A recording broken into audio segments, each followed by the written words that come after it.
lo de YouTube, ¿no? Lo de la imagen. Bueno, buenas tardes y bienvenido a nuestra casa, la Real Sociedad Económica Extremeña de Amigos del País. Yo soy Karen Barriga, soy catedrática de Fisiología y soy la directora de la sección de Ciencia, que estamos organizando un ciclo de tecnología, investigación y ciencia, y el título que nos hemos nosotros querido y nos hemos centrado es en Abriendo Fronteras. Y nada mejor que Abriendo Fronteras es la conferencia que tenemos hoy, que va a ser Nuevos retos para la bioética del siglo XXI, el transhumanismo. El transhumanismo, como vamos a ver ahora, que lo va a dar el conferenciante Fermín Jesús González Melado y que va a ser presentado por Laura Melero, que es es la directora de la sección de estudio y también es un miembro de la sección de ciencia. Entonces, bueno, el transhumanismo, ya sabéis que trans es a donde vamos. Que unos le pueden llamar alma, otros le pueden llamar la otra vida, es lo que está después del humanismo. Y esto, bueno, siempre hemos tenido ese pensamiento, ese afán de ver qué hay después de la humanidad. Esto, desde la época, los descubridores, cuando llegaron a Atapuerca, vieron que hasta los homínidos enterraban a sus compañeros porque invocaban a la otra vida. Pero bien, en verdad el transhumanismo lo que va a intentar es mejorar la especie humana, alargando nuestra existencia incluso para llegar a la inmortalidad. Entonces, bueno, se pueden utilizar infinitas técnicas que pueden ser loables, pero también hay que entrar dentro de la bioética. Por eso la conferencia esta está genial el título y va a ser estupenda, porque es el transhumanismo y la bioética. Porque para intentar ser inmortales, pues podríamos la selección de embriones, la nanotecnología para hacer que nuestro cerebro entre dentro de nuestras barreras hematoencefálicas sustancias que puedan hacer que no tengamos miedo o que tengamos la inteligencia mucho más desarrollada, o por ejemplo intentar ralentizar el envejecimiento actuando sobre los telómeros, o quizás hablar también en la transhumanización de la ciencia, hablar también de la criogenia, que es congelarnos para mejorar, resucitar dentro de 100 años. Entonces, bien, todas estas técnicas que son muy avanzadas para intentar que la enfermedad, el dolor, el envejecimiento o la muerte, alargarlo lo más posible, tiene que tener un código ético. Y por eso aparece la bioética, que es la ética de todos los procesos vivos, tanto de los animales como de los seres humanos. Entonces, bueno, con esta pequeña introducción sobre la transhumanización, ya doy paso a Laura, que presentará al conferenciante y que es un tema que es muy interesante dentro del Abriendo Fronteras, lo considero fundamental. Nosotros, la sección de ciencia, finalizará ahora durante el verano nuestras actividades, porque consideramos que venir hasta aquí hace mucho calor y demás. Y entonces volvemos a retomar nuestras actividades el 17 de septiembre, ya lo anunciaremos y os enviaremos información. Y empezaremos a hablar un tema de física, que es la metanogenia, que es como a través de los residuos orgánicos se puede obtener energía, que es una cosa tremendamente interesante también para el momento y la situación actual en la que tenemos. Entonces, nada, gracias, bienvenido y vamos a disfrutar un montón en esta conferencia. Venga. Bueno, buenas tardes. Recordarles que se está retransmitiendo en directo esta conferencia por nuestro canal de YouTube. Aprovecho la ocasión para invitarles a que se suscriban a este apasionante canal, porque todos los días o casi todos los días hay alguna conferencia de diversos temas muy interesantes, y lo digo porque, bueno, pues si alguien no quiere aparecer, tiene que tener en cuenta que se está retransmitiendo en directo. En cuanto acaba la conferencia, a los 5 minutos ya está a disposición para que ustedes la puedan reproducir. Bueno, yo estoy encantada de tener con nosotros hoy a don Fermín Jesús González Melado, director espiritual del Seminario Metropolitano de Badajoz, el diocesano Sanatón, profesor de Teología Moral de la Persona y miembro de la Asociación Española de Bioética. Me une con él no solo que fuimos compañeros de instituto, no compañeros de estudio, compañeros de trabajo, sino pues la pasión, digamos, por el conocimiento y por la curiosidad me consta por la divulgación de ese conocimiento.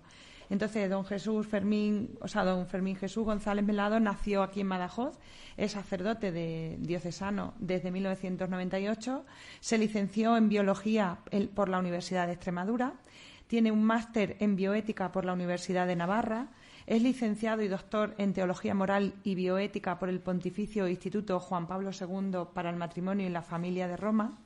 Es profesor de Teología Moral de la Persona en la Universidad Pontificia de Salamanca y en el Centro Superior de Estudios Teológicos y en el Instituto Superior de Ciencias Religiosas, ambos en Badajoz. También es profesor del Máster Ethics and Law in Life Science en Fano, Italia. Se ha centrado sobre todo en la investigación de la bioética clínica, especialmente en el campo de la neonatología y la pediatría. Con este tema ha participado en diferentes congresos y ha publicado numerosos artículos en revistas científicas y de carácter científico a nivel nacional y a nivel internacional. En concreto, es el autor de La voz transhumanismo en el nuevo diccionario de bioética, que es el más importante en lengua española. Su última colaboración, que se escribe en inglés, traducido al castellano, el título del capítulo es Secuenciación completa para el genoma como método de diagnóstico genético prenatal. En el libro Clinical Ethics at the Crossroads of Genetic and Reproductive Technologies, publicado por la editorial Elsevier. Y es que es editor de la página web bioetica.web.com y miembro de la red de expertos de la atrofia muscular espinal Fundame en España y revisor de numerosas revistas científicas. Bueno, yo es que con todo esto, que no sé, creo que está suficientemente fundada el interés que teníamos por este tema del transhumanismo como un exponente de esa ruptura de la frontera de la ciencia y, en este caso, de la ética. Entonces, vamos a dar paso a la conferencia. Después tendríamos un poquito más largo ratito de preguntas, de cuestiones que nos pueden surgir a lo largo de la conferencia, porque además son cuestiones que nos afectan a la vida diaria, no son tanto de ciencia, sino a lo mejor preocupaciones que nos pueden surgir a nosotros y a nuestras generaciones, y nuestros hijos se van a encontrar con un mundo en el que van a tener que convivir con este tipo de cuestiones. Pues damos paso a don Fermín.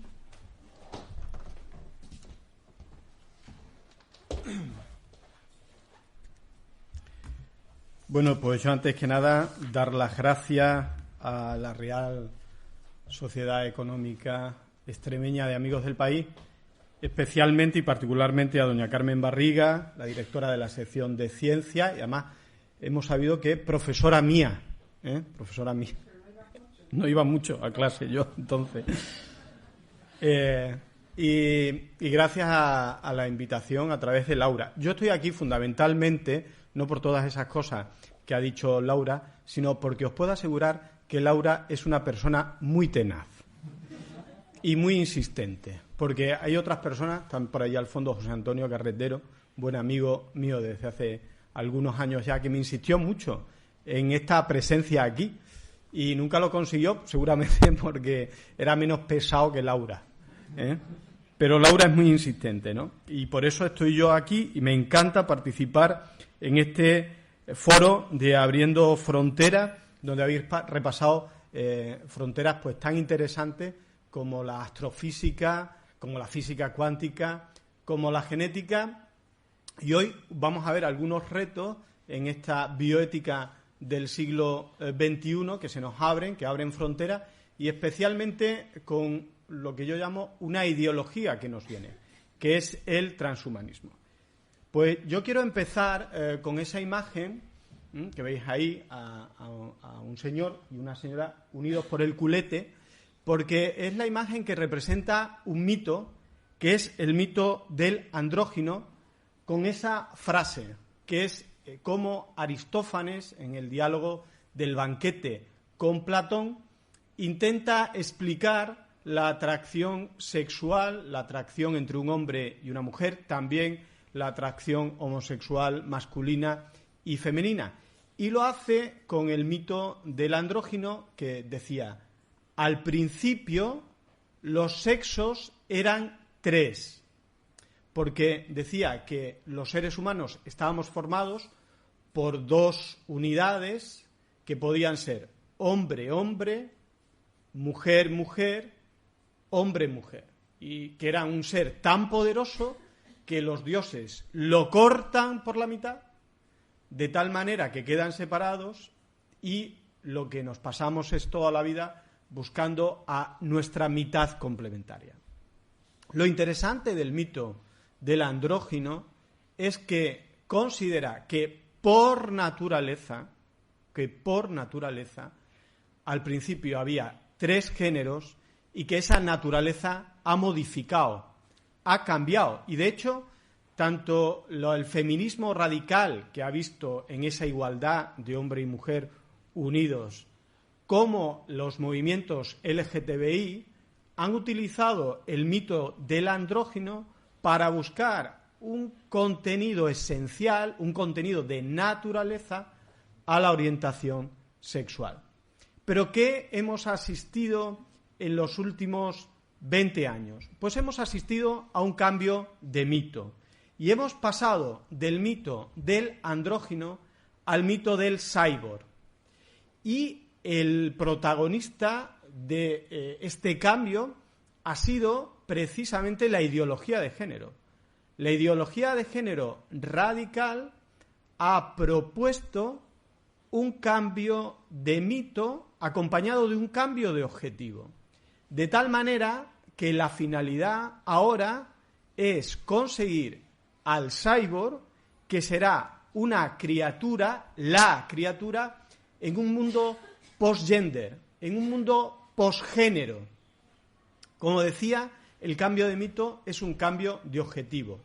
No se quiere superar ahora el dualismo masculino-femenino en un dualismo sexo versus género, que es lo que pretendía el mito del andrógino, sino que lo que ahora se quiere llegar es a una neutralidad sexual cuyo principal representante es el cyborg.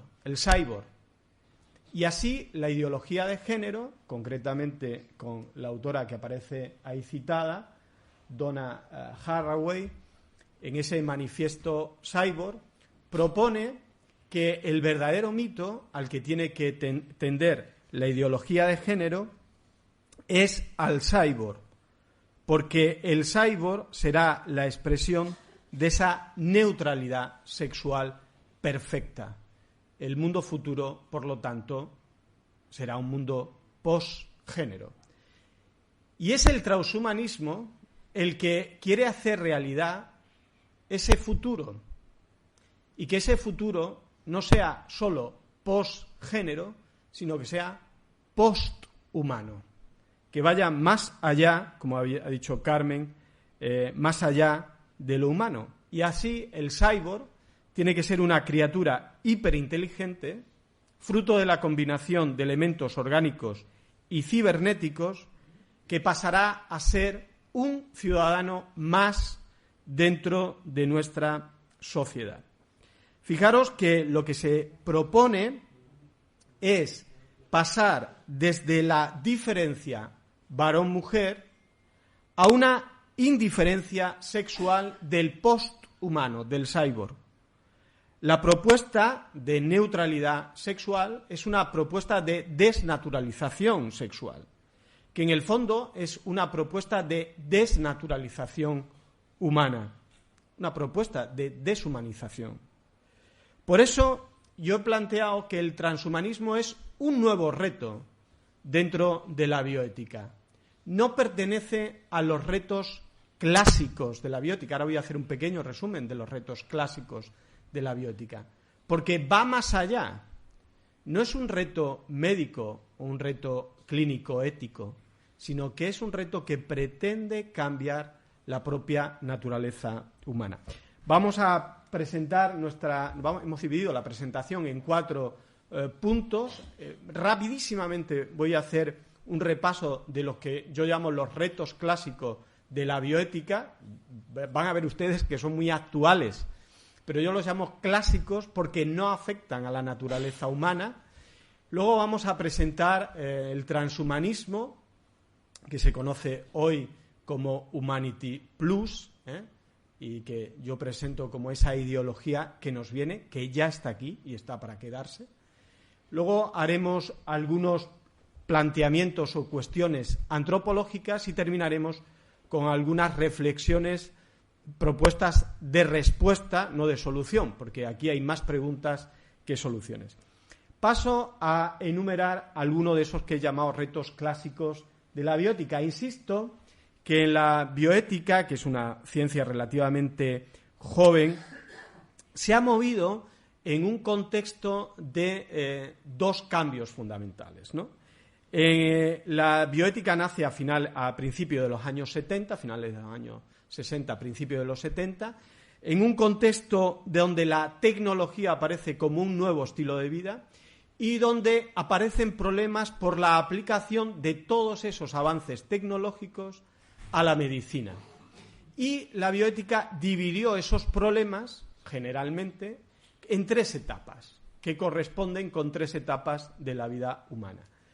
Los problemas que aparecen en torno a la vida humana desde la concepción hasta el nacimiento, los problemas relacionados con la conservación de la vida y los problemas que aparecen al final de la vida. Como digo, yo voy a hacer simplemente un enunciado para que veamos esos problemas, algunos que están presentes en nuestra sociedad, de los que no hacemos debate, otros que no solo están presentes en la sociedad, sino que plantean continuos debates, pero que yo los llamo retos clásicos porque, insisto, no cambian la percepción de la naturaleza humana. Por ejemplo, los problemas bioéticos desde la concepción al nacimiento, pues ahí nos vamos a encontrar, por supuesto, con el tema del aborto, que es un tema que está presente en la sociedad, muchas veces no sometido a debate. El tema de la eutanasia neonatal, que cada vez va a ser un tema que va a ir entrando mucho más presente en el debate actual, en el debate social. Por supuesto, la anticoncepción abortiva, la esterilización con motivos eugenésicos, el diagnóstico prenatal y su relación con la eugenesia en nuestra sociedad actual, todos los problemas que lo vamos a ver que van a ir aumentando en los próximos años del consejo genético, a partir de que se ponga al servicio del público la secuenciación completa del genoma de cada uno, el estatuto ontológico jurídico de lo que significa el embrión humano, los mecanismos de reproducción asistida y los problemas que lleva aparejo, como por ejemplo la congelación de embriones, selección embrionaria. Lo tenéis ahí. El último tema más de moda en el debate pues es el tema, por ejemplo, de la maternidad subrogada, que es un tema actual de debate en nuestra sociedad, ¿no? En torno a la conservación de la vida, pues la bioética introduce un concepto que es muy importante, que es el concepto de autonomía del paciente. Nosotros a nivel nacional, a nivel autonómico, tenemos una ley de autonomía del paciente. La autonomía del paciente ha pasado a ser central en la práctica de la medicina. Eso supone que tiene que haber consentimientos informados disponibles para los pacientes para que puedan ejercer su autonomía y que se tienen que tomar decisiones cuando el paciente no puede decidir, bien porque es un niño menor de edad o bien porque está en una situación de incapacidad para tomar decisiones. Las decisiones médicas se tienen que tomar siempre en el mejor interés del paciente. Todos los problemas de recursos sanitarios, justicia, parece una tontería, pero toda esta polémica de las donaciones de Amancio Ortega tiene que ver también mucho con todo el tema de la justicia social, la redistribución de los impuestos, dónde van las donaciones, cómo se gestionan. La problemática de experimentación con humanos, el tema de los trasplantes de órganos, sobre todo determinadas prácticas, como por ejemplo las donaciones en cadena, que es una práctica que se utiliza en España para las donaciones de riñón, el diagnóstico de muerte, también para el trasplante de órgano, todo el tema de la calidad de vida, que no estaba presente en la medicina hasta que las enfermedades se cronifican.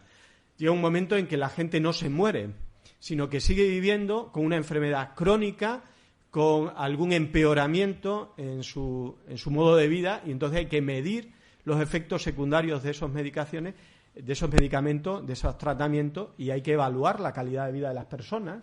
El concepto de enfermedad que ha cambiado con la declaración de la Organización Mundial de la Salud, donde se habla de que una persona sana tiene que gozar de un completo bienestar psíquico, físico, emocional y social. Con esa definición, yo creo que de todos los que estamos aquí, ninguno está sano, todos estamos enfermos, porque es muy difícil tener un completo bienestar físico, psicológico, social y emocional, ¿no?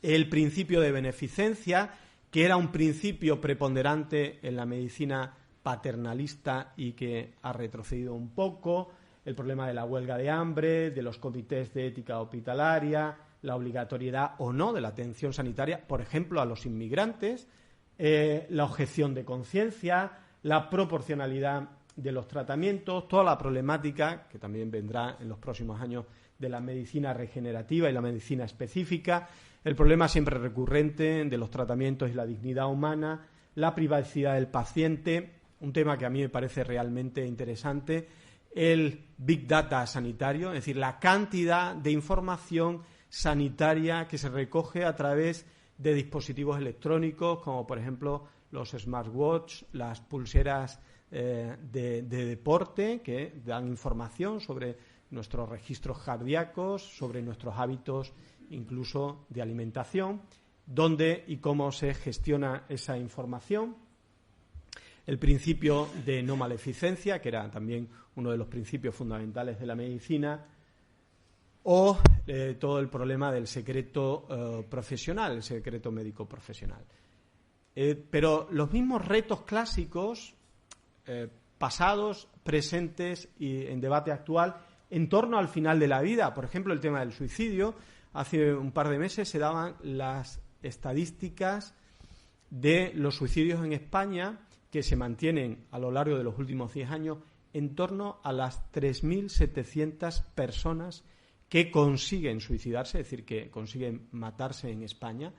Son 4 veces más que los accidentes de tráfico en España y, bueno, bastantes veces más, unas 40 veces más que las mujeres que fallecen, por ejemplo, por violencia de género, y que a veces es un tema que se silencia por no potenciar el efecto llamada, pero que las propias asociaciones de padres de suicidas están diciendo tenemos que hablar de este tema porque no se está prestando la suficiente atención.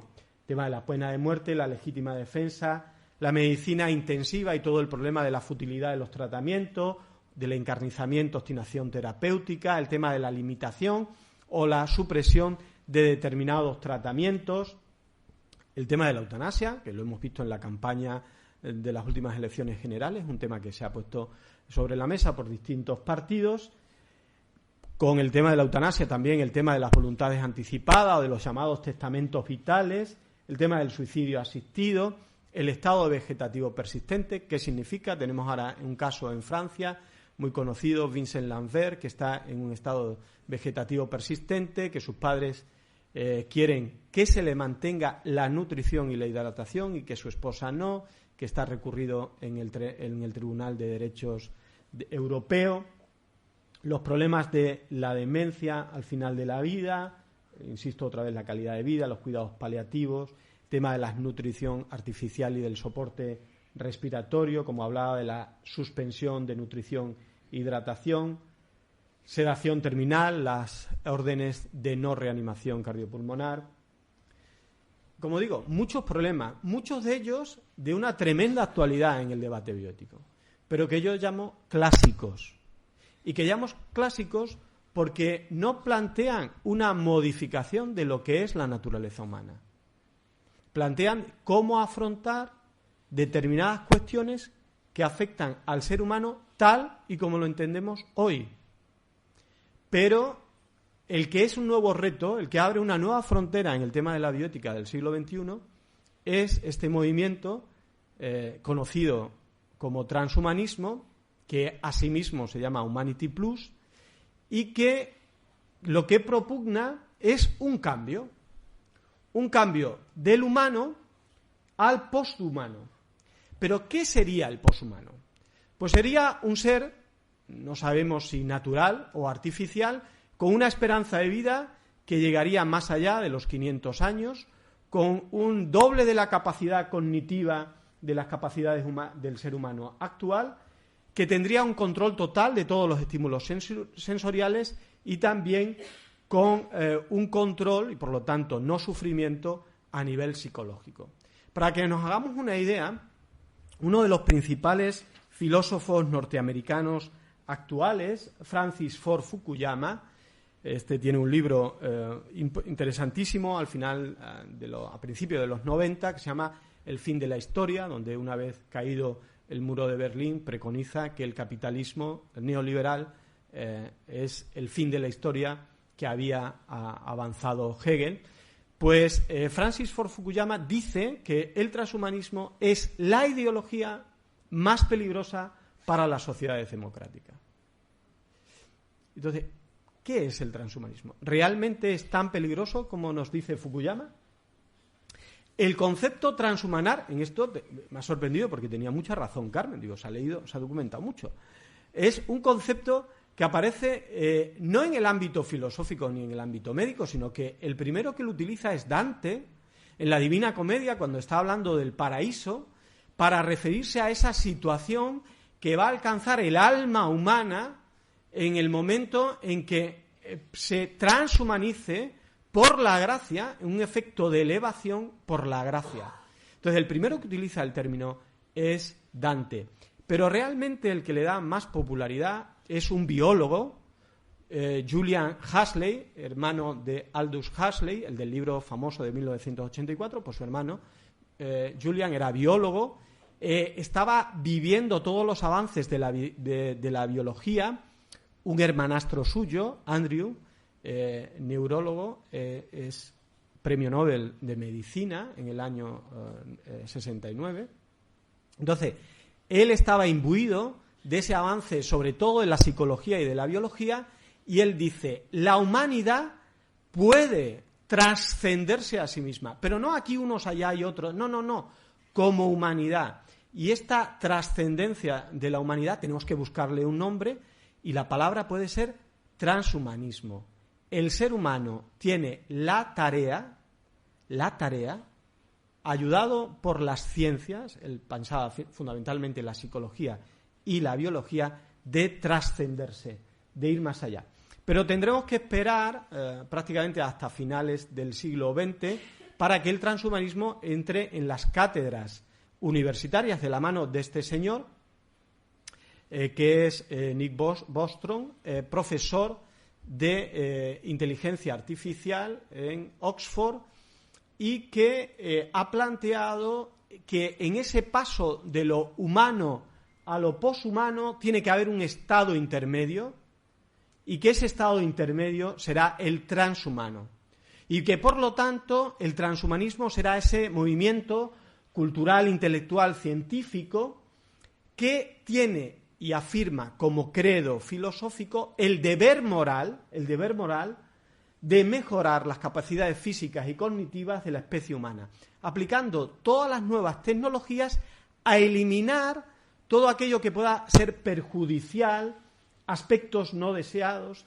de la condición humana, como son el sufrimiento, la enfermedad, el envejecimiento, incluso el hecho de ser mortales. Entonces, el transhumanismo se convierte así en un credo filosófico, donde su principal enunciado es la superación de las limitaciones humanas a través de la razón, de la ciencia y de la tecnología. Y se crea una asociación mundial transhumanista. Lo de trans suena un poco a los transgénicos. Y los transgénicos tienen muy mala prensa. Entonces estos cambiaron el nombre de la Asociación Transhumanista Mundial y ahora se llaman Humanity Plus, que suena mejor, como lo de Canal Plus, pues suena bastante mejor. Entonces, Humanity Plus es el transhumano. Humanity Plus Plus será el poshumano. Pasamos del humano al humano plus plus a través del transhumano, el Humanity Plus. La asociación lo que pretende, como toda ideología, es que estos cambios vayan entrando en la sociedad fundamentalmente a partir de la legislación. Desde las cátedras de las universidades pasa al movimiento social de la Asociación Transhumanista para configurar una lobby de influencia en el ámbito político-legislativo. Pero ¿cómo llevar a cabo el transhumanismo? ¿Cómo se puede poner en práctica? Pues fundamentalmente, también como ha insinuado Carmen, a través de 4 grandes áreas de conocimiento, como son la nanotecnología, la biotecnología, las ciencias de la información, las ciencias aplicadas de la informática, la ingeniería informática, y las ciencias del conocimiento, las neurociencias. Todas estas áreas convergentes están trabajando, no me voy a detener mucho en los detalles, pero en la creación de polímeros, de nuevos materiales dedicados fundamentalmente a prótesis que puedan interaccionar con elementos orgánicos, también aumento del rendimiento energético, nanomoléculas que tengan capacidad de autoorganización, de autoensamblaje, nanorobots para la reparación de tejidos, de órganos, nanorobots encargados de marcar proteínas cancerígenas en células específicas para ser capaces de aplicar tratamientos también específicos frente a determinados tipos de cáncer. Cosas tan curiosas como esto, claro, mucha de esta tecnología viene del ámbito militar. Entonces, ¿qué es lo que pensaría uno que le puede venir bien a un soldado? Pues visión nocturna. Y entonces se está haciendo mucha experimentación en dotar al ojo humano de capacidades de visión nocturna, de aumento auditivo, de almacenamiento de memoria aumentada, de aumentar la velocidad de razonamientos y de inteligencia artificial. Todo ello para aplicarlo en 4 grandes áreas de la vida humana. Primero, la mejora de los hijos.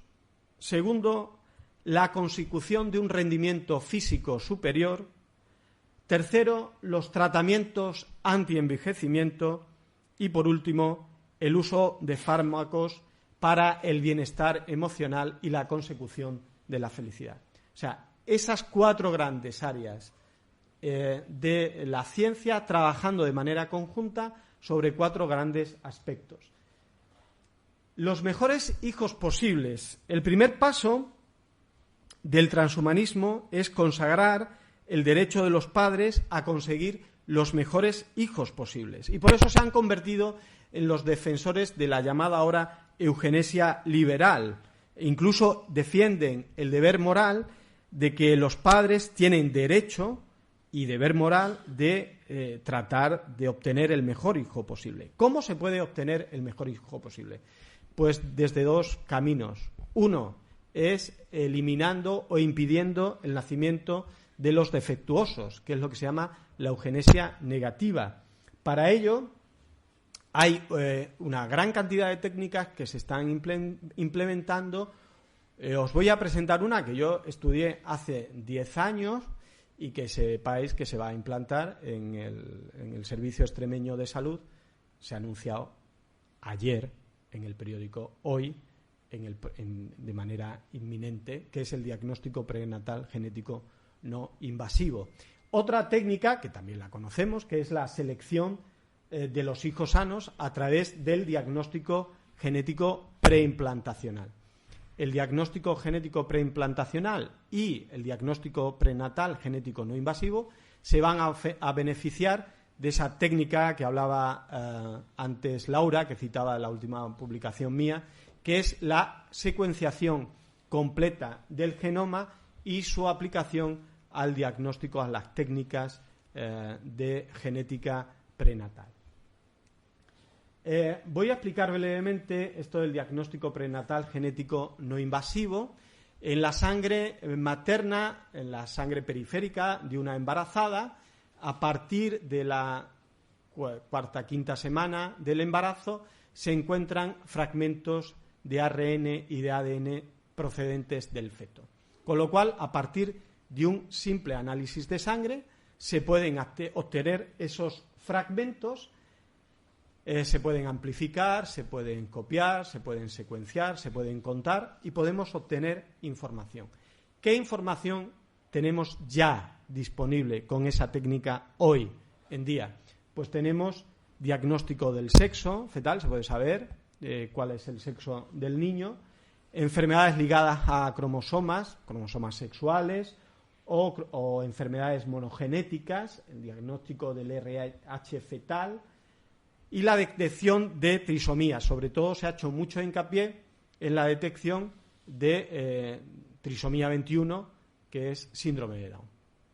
Las técnicas están totalmente puestas a punto y, como digo, eso es un extracto del periódico Hoy, de ayer, lunes 27 de mayo, donde se anuncia que el SES va a realizar estos análisis de cribado genético y que ciertamente reducirá en gran medida la amniocentesis, porque sabéis que las técnicas de amniocentesis se basan en un diagnóstico, en un porcentaje de probabilidad de riesgo que se obtienen por técnicas que no son en sí mismas diagnósticas, que son la ecografía y el análisis de marcadores bioquímicos que dan un cierto índice de probabilidad de riesgo y entonces se tiene que confirmar con la amniocentesis. Con el diagnóstico prenatal genético no invasivo tendremos un porcentaje muchísimo más fiable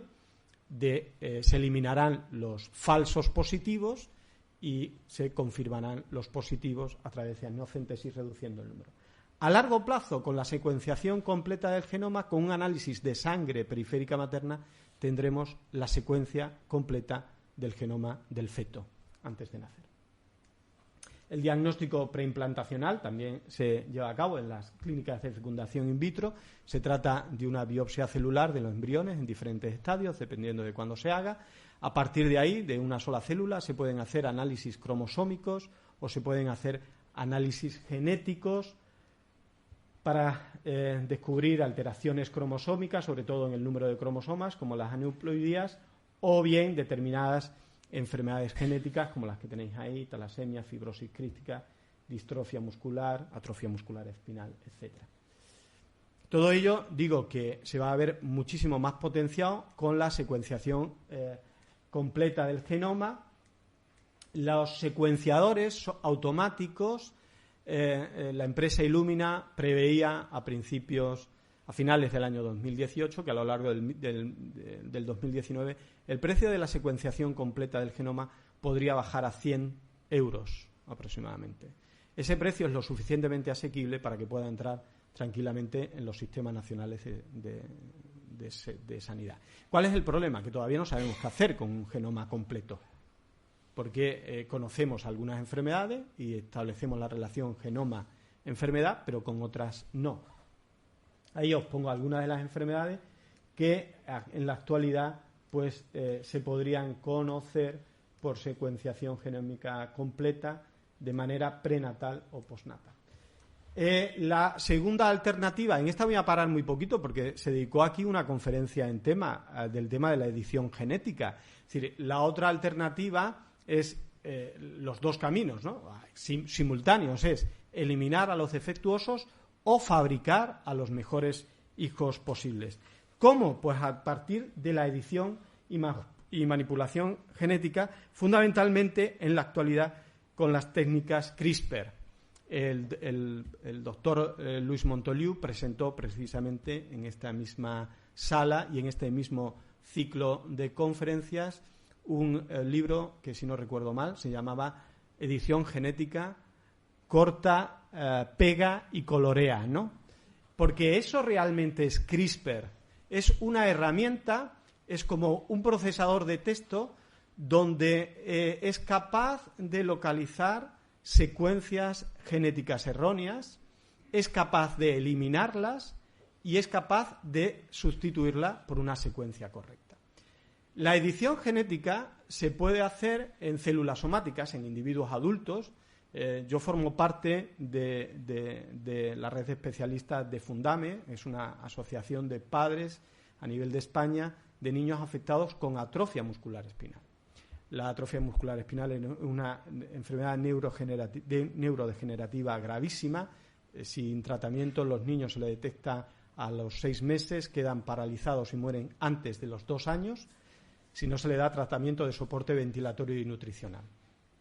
Hay ahora mismo un medicamento que está siendo muy útil, Pero justamente hace 3 días la FDA ha aprobado la primera terapia génica, no con CRISPR, sino con adenovirus, para insertar el gen en niños menores de 2 años. Y se espera que la Fundación, la Sociedad Europea del Medicamento lo apruebe en septiembre, con lo cual sería la primera terapia génica importante que se aplica en individuos adultos, somáticos es individuos adultos. Pero no estamos hablando de eso, lo que estamos hablando es de la edición genética de la línea germinal humana. Conoceréis a ese señor, si no lo conocéis ya lo presento yo, se llama He Jiankyu, que el 28 de noviembre del pasado año anunció la creación de 2 gemelas editadas genéticamente a través de CRISPR en edición de la línea germinal con la inserción de un gen que la hacía resistentes al VIH. Por lo tanto, se trataba de no una terapia, sino un mejoramiento genético, un objetivo no terapéutico. Había sido necesario si se cumplen, si realmente lo consiguió y si realmente lo hizo, que está todavía por demostrar, pero que si se destruyeron muchísimos embriones, etcétera, etcétera, etcétera. Pero enseguida hubo una gran crítica por parte de las principales revistas científicas y los principales especialistas, tanto en Nature como en Science, que las críticas se centraban como en 4 grandes argumentos, que los he recogido ahí, ¿no? No se puede aplicar con seguridad en humanos, CRISPR no se puede aplicar con seguridad en humanos, por lo tanto, aunque lo hubiese conseguido con estas niñas, pues no sabemos qué problemas pueden tener estas niñas, porque la técnica no es segura en humanos. Hay otras alternativas, concretamente en ese caso, el uso de la tecnología con objetivos no terapéuticos, sino con objetivos de mejora genética, de mejoramiento humano, enhancement, transhumanismo, pues puede generar que el mercado pierda confianza en estas técnicas. Y por eso, en el mes de marzo de este mismo año, los principales investigadores que pusieron a punto la técnica en humanos publicaron un artículo pidiendo que se adaptase a nivel internacional una moratoria en la aplicación de las técnicas de edición genética a la línea germinal en humanos. Tenéis ahí. Decía que otra de las características del transhumanismo es dar un rendimiento superior.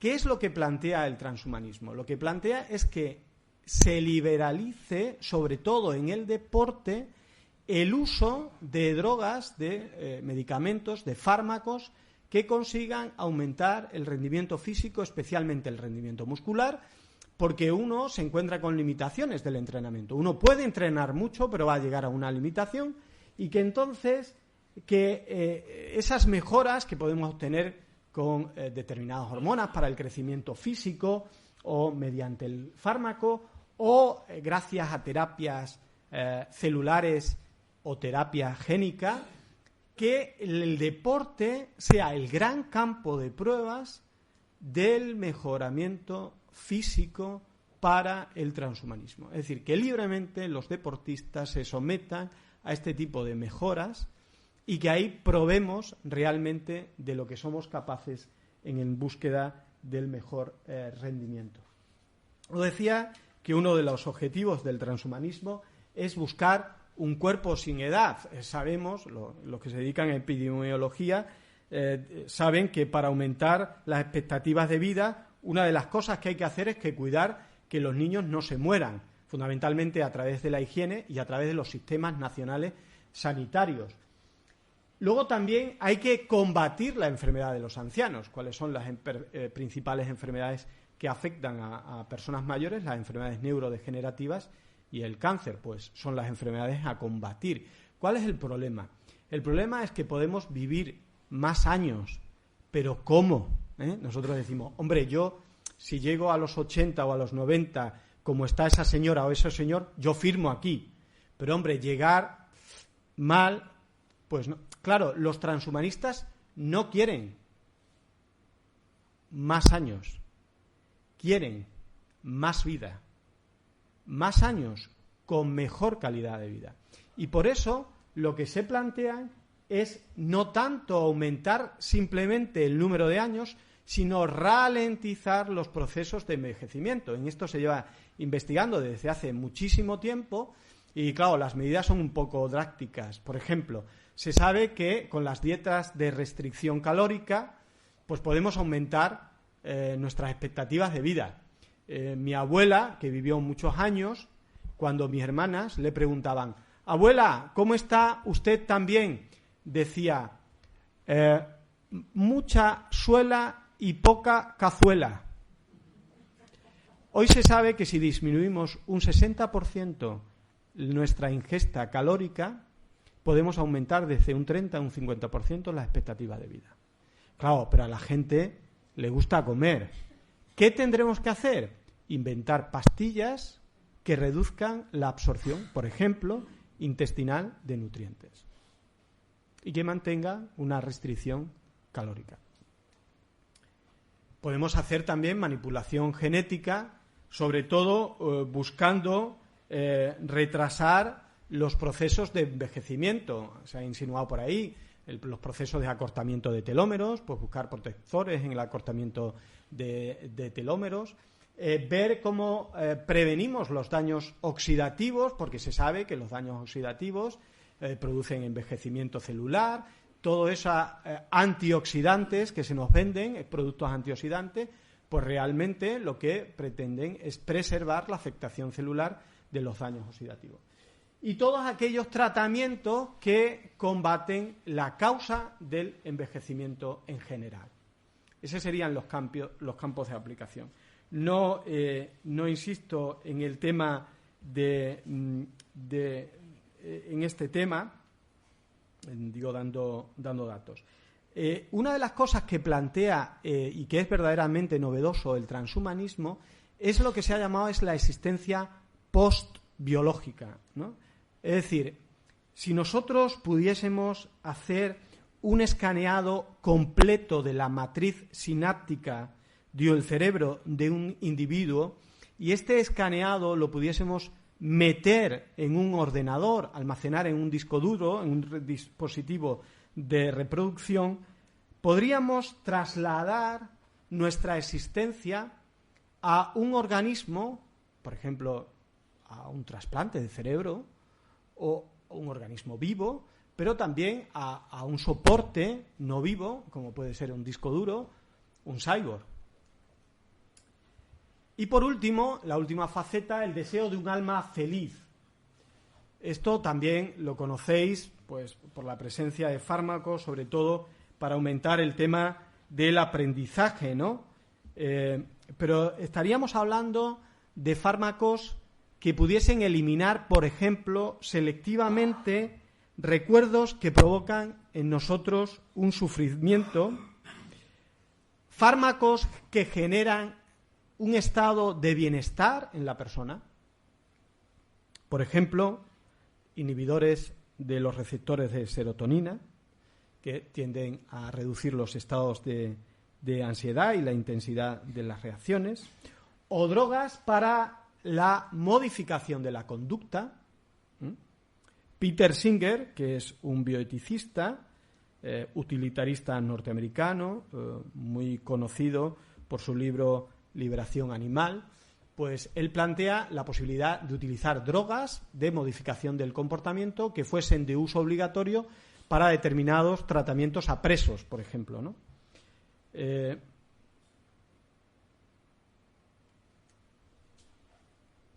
¿Cuáles son las cuestiones antropológicas que están detrás de todos estos planteamientos? ¿Qué antropología hay de fondo? Yo creo que el transhumanismo aparece en un momento en que se ha producido una maximización de la idea de libertad.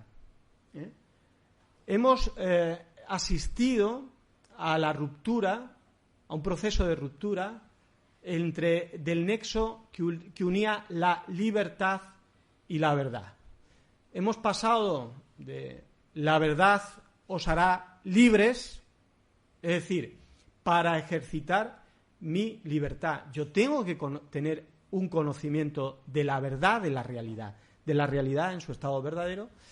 Aquella famosa frase de Zapatero, que decía que la libertad os hará verdaderos, que es todo lo contrario, y que es un relativismo total, que presupone que el ejercicio de la libertad no me va a llevar, por ejemplo, a una libertad sin responsabilidad, a un libertinaje, ¿no? Esta exaltación de la noción de libertad nos ha llevado a un relativismo, a una negación de la ley natural, de la naturaleza humana, de la esencia de lo humano, y entonces no existe ninguna verdad que pueda limitar la puesta en práctica de estos postulados ideológicos del transhumanismo. Porque os he dicho, la influencia se va a llevar a cabo en la legislación. ¿Y qué van a decir los transhumanistas? Nosotros no obligamos a nadie a ser transhumanistas. Lo que pedimos es la libertad para que nosotros podamos llevar a cabo estas prácticas y hacer lo que deseamos y lo que queremos.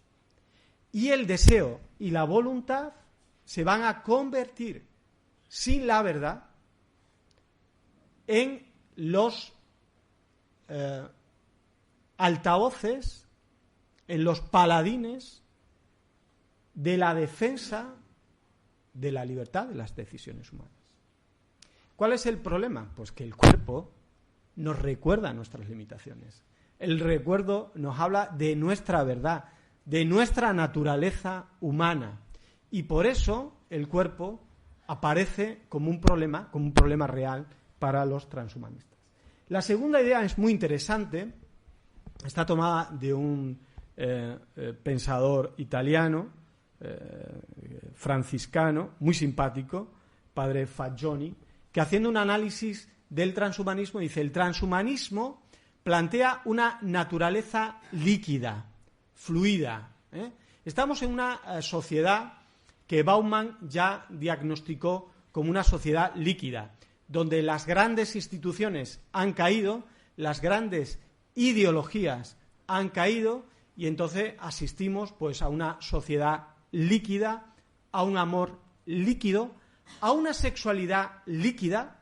Ahora se habla de una subjetividad sexual nómada, de tal manera que soy yo el que decido qué orientación sexual tengo hoy, pero que puede cambiar mañana. Eso es lo que se llama la sexualidad líquida, que plantea la ideología de género. El transhumanismo, en el fondo, lo que plantea es una naturaleza líquida. Es una naturaleza que pueda cambiar. El paso del humano al poshumano a través del transhumano, en el fondo, es un cambio en la naturaleza humana, a través de un concepto acuñado por el transhumanismo, que es el concepto de singularidad, que dice que la singularidad es nuestra propia inteligencia sin soporte corporal, lo que podríamos llamar también un poco la personalidad, lo que podríamos llamar lo que nos une a todos los que estamos aquí, pero también lo que nos une con la naturaleza, en una visión un poco panteísta, que se puede encontrar, por lo tanto, esa singularidad en un animal humano o no humano, en un poshumano, en un soporte no biológico, que puede fluir, que puede pasar de un soporte a otro, que no influye en la configuración de la naturaleza. El soporte no influye. La singularidad prácticamente es un reduccionismo neurocientifista, el reducir a la persona a sus conexiones neuronales. Y el deber moral será permitir precisamente a esta inteligencia desencarnada encontrar un soporte más adecuado para desarrollar sus posibilidades. Nosotros ya estamos viviendo en la cultura de la singularidad. Estamos imbuidos en películas que nos hablan de singularidad. Les voy a poner un ejemplo que seguramente todos conocen. Es Avatar. En Avatar lo que se produce es el paso de una singularidad, de un cuerpo humano a un nubi, a un cuerpo no humano, a otro organismo vivo, a través precisamente, en la película, del árbol que representa la Pachamama. Si no han visto la película, le estoy haciendo un spoiler, me estoy dando cuenta ahora mismo. Pero bueno, como la mayoría lo habréis visto, es decir, ¿qué es lo que se pasa? Es la naturaleza, la singularidad que fluye. Hay otra película muy interesante que se llama Los Sustitutos, menos conocida, pero también muy interesante. Y esta película, que pasó muy desapercibida, su protagonista es Johnny Depp, se llama Transcendence. Si alguien tiene Movistar Plus, las han estado echando hace unos días, y como eso se repiten mucho, pues seguramente la puedan ver. ¿Qué es lo que plantean la película? Plantean una realidad que está llevando a cabo una empresa que se llama Neuralink. En estas cosas hay mucho dinero metido por medio. Neuralink fue comprada por Elon Musk, que si ustedes saben es el dueño de Tesla. ¿Y qué es lo que plantea Neuralink? Pretende diseñar interfaces para conectar el cerebro humano con inteligencia artificial. Ya existen los implantes cocleares y existen dispositivos experimentales para visión a través del nervio óptico. La estimulación de paralíticos para recuperar la movilidad. La interfaz ya está lo suficientemente avanzada para conectar el cerebro a dispositivos de memoria externos.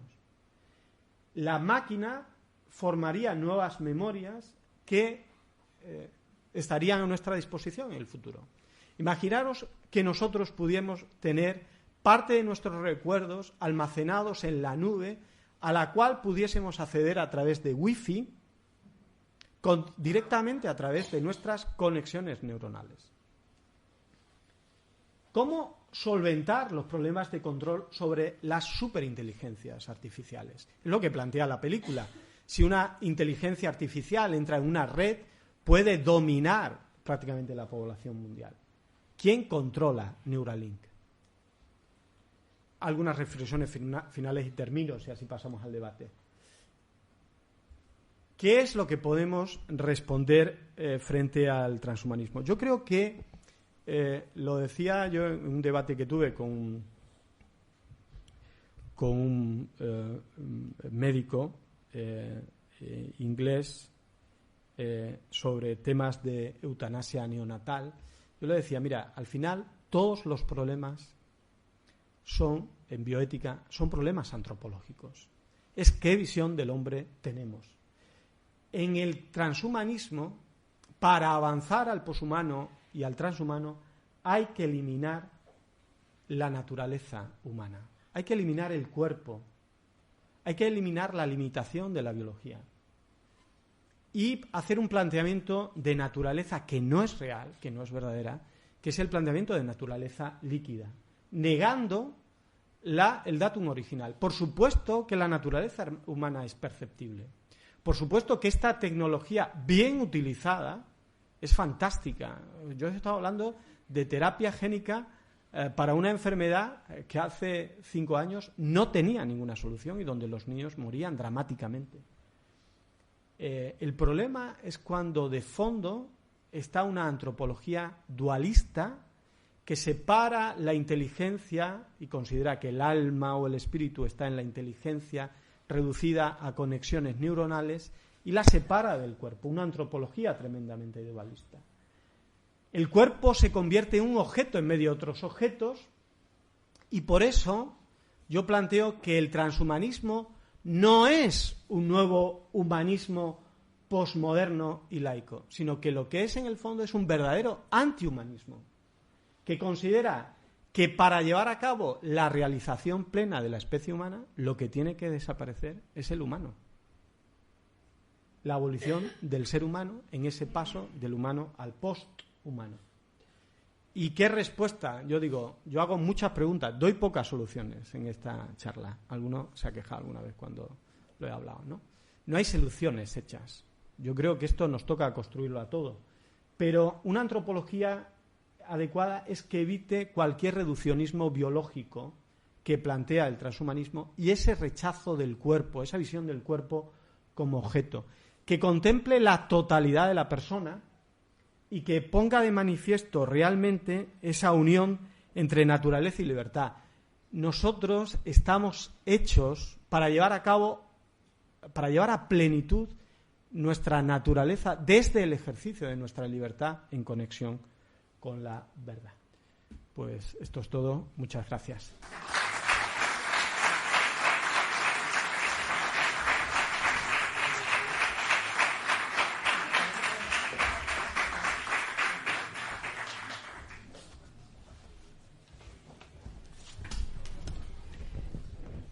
Madre mía. Me he pasado un poco, No, pero es que uno es que maestro y da clases de nos una hemos hora. quedado fascinados, pero además es que me encanta porque yo ya había escuchado a don Fermín hablar y es de una claridad expositiva.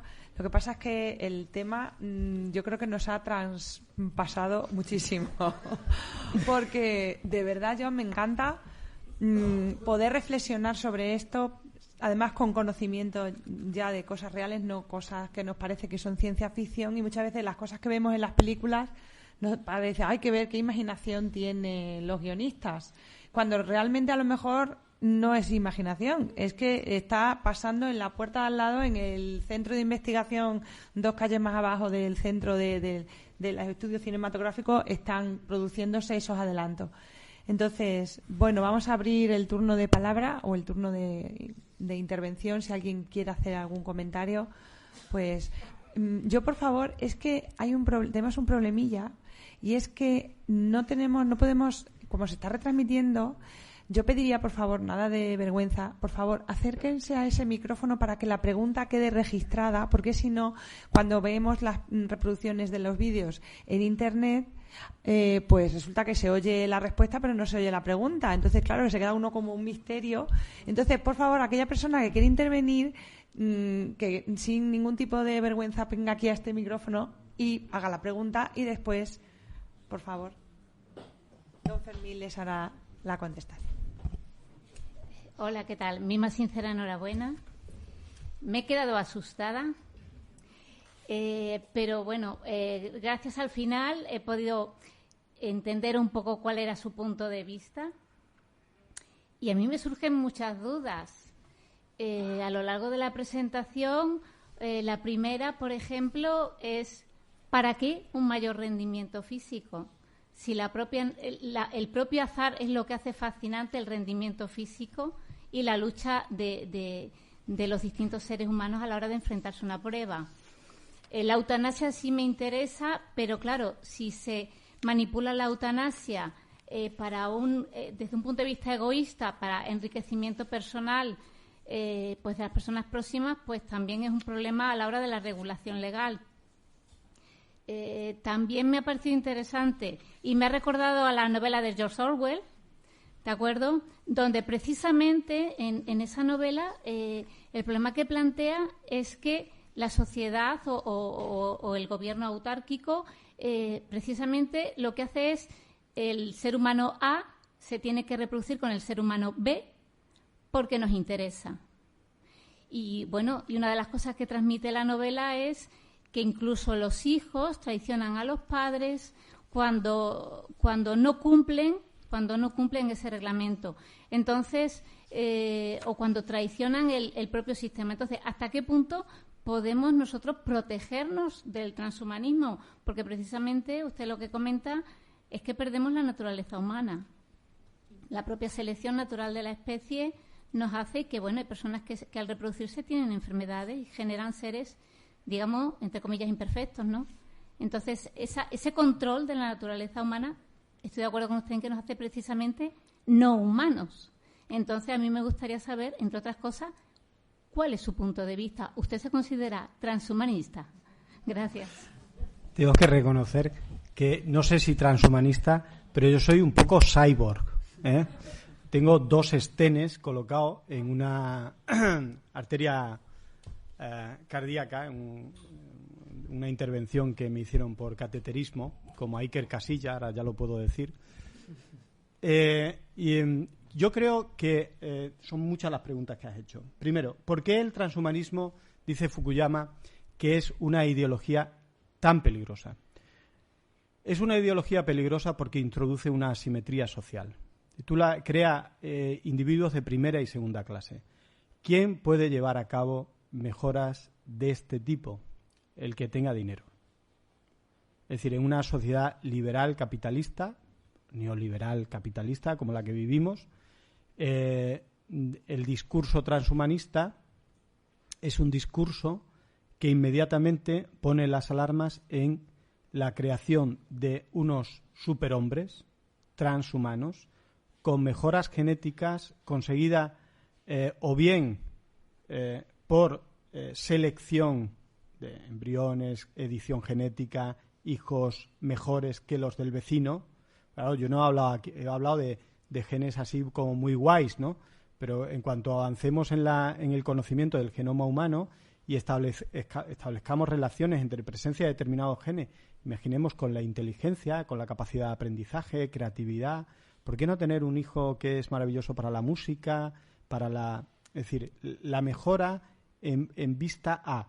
Entonces, la mejora genética, la edición genética y, por otro lado, la interacción con la biotecnología, el planteamiento cyborg, ¿no? Es decir, sistemas que mejoren las capacidades de almacenamiento, reconocimiento, etcétera, etcétera, etcétera. Eso implica dinero.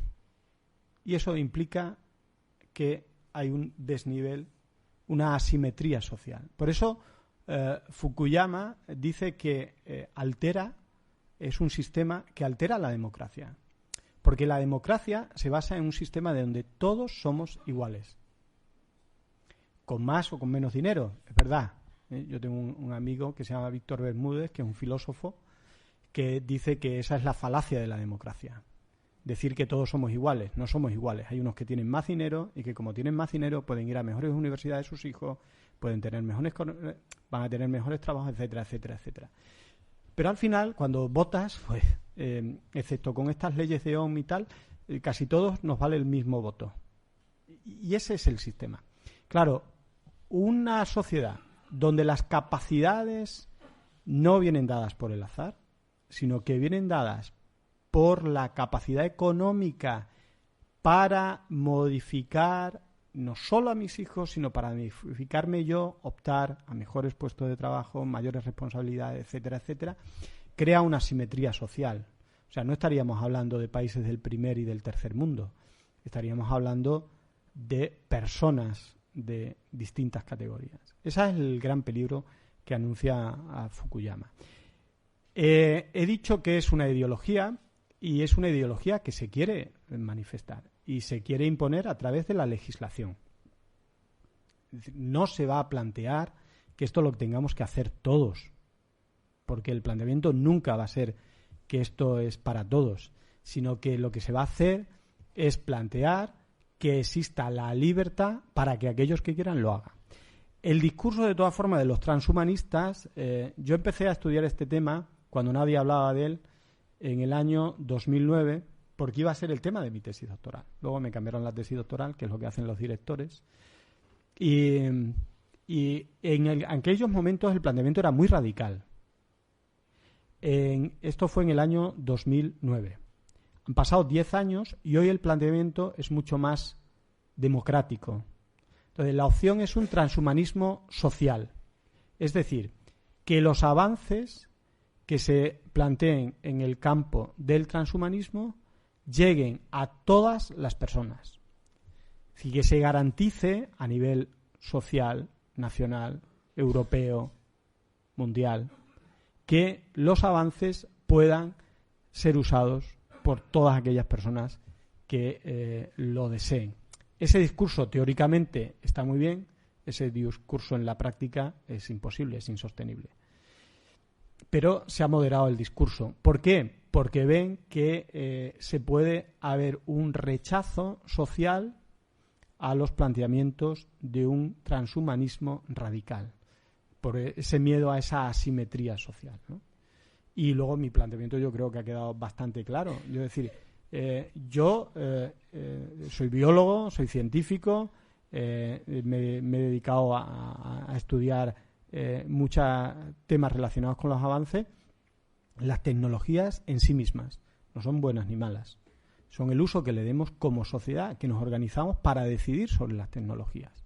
El diagnóstico prenatal genético no invasivo fue un tema de mi tesina hace 10 años, es una herramienta genial, pero en un contexto de una sociedad tremendamente eugenésica, es una herramienta más al servicio de la eugenesia y del aborto selectivo. Eso lo tenemos que saber. Es decir, ¿es una herramienta mala? No, por Dios.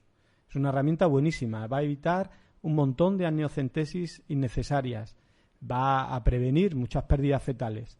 Pero en un contexto social donde el ideal de persona está manifiesto por sus características, entre comillas, funcionales, inteligencia y tal, pues hay determinados modelos de personas que no son deseables y que se eliminan.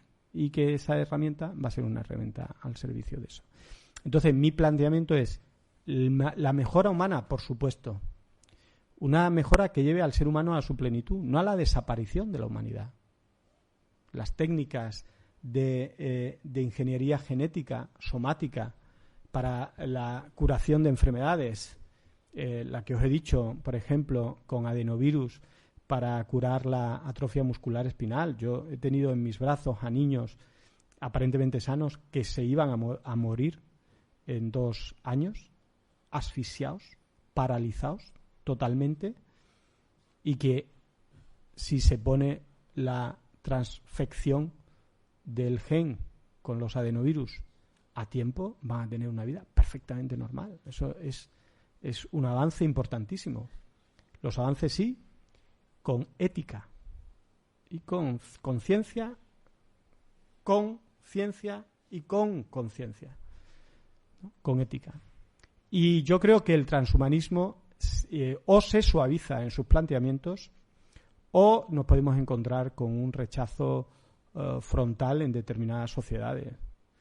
Y luego va a haber una brecha, ya hay una brecha tecnológica en muchos aspectos, pues vamos a vivir también una brecha de esta tecnología aplicada al ser humano, ¿no? Sí, por favor.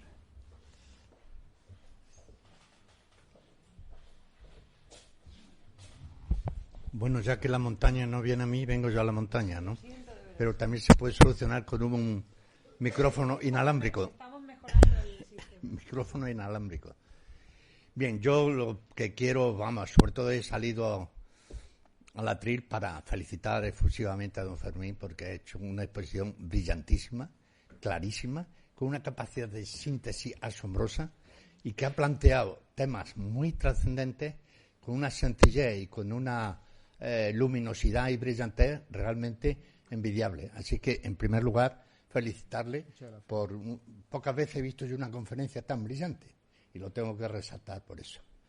Con respecto al tema en sí, es evidente que es preocupante. Quizás de todo lo que nos ha dicho, lo más satisfactorio sea la moratoria de marzo, de que los científicos se han puesto de acuerdo en reconocer que hay que parar, que hay que reflexionar y que no se puede hacer, no se debe hacer todo lo que se puede hacer. Es evidente que esto es un concepto ético antiquísimo. Sabemos que se puede matar, pero evidentemente no se debe matar, ¿eh? Y sin embargo, matar lo han usado, pues, desde Hitler a multitud de sociedades y de personas. Lo que se puede hacer no se debe hacer. Por lo tanto, esto es importante. Una de las cosas muy atractivas que también ha citado es cómo ha evolucionado, con qué rapidez ha evolucionado la edición del genoma humano. Desde el 2001 al 2013 pasaron 13 años hasta que se consiguió la edición del genoma humano y costó 1,8 billones de dólares. Hoy nos acaba de decir que por 100 euros se puede conseguir, probablemente este año, si no el que viene. Actualmente está en 1.000 euros, pero se puede conseguir probablemente en 100 euros nada más. Con respecto a la eugenesia y a la eutanasia, efectivamente hay que imponer claramente la preponderancia de lo ético sobre lo técnico. Hace 15 días, el profesor de pediatría de nuestra universidad, Gómez Galán. Sí. Galán Gómez. Galán Gómez, sí lo conozco. Hizo una brillantísima conferencia Genética pediátrica. con respecto a la genómica y citó efectivamente los riesgos de una eugenesia y de una manipulación germinativa. Probablemente está en sus manos todo esto que nos ha dicho con respecto al periódico, y es una persona de una valía ética realmente reconfortante. Ayer mismo, otro gran profesor de nuestra universidad, el profesor Mariano Casado, trató precisamente de la eutanasia y contundentemente dijo que la eutanasia se puede hacer, pero que no se debe hacer.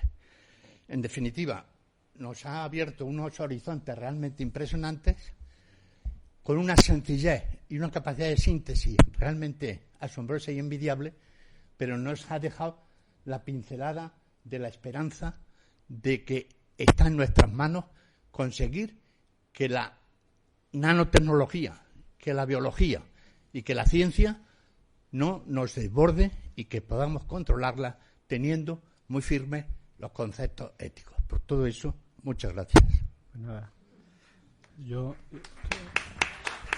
muchas gracias a usted, porque ya no tengo abuelo ni abuela, y entonces esto viene muy bien, que le diga uno.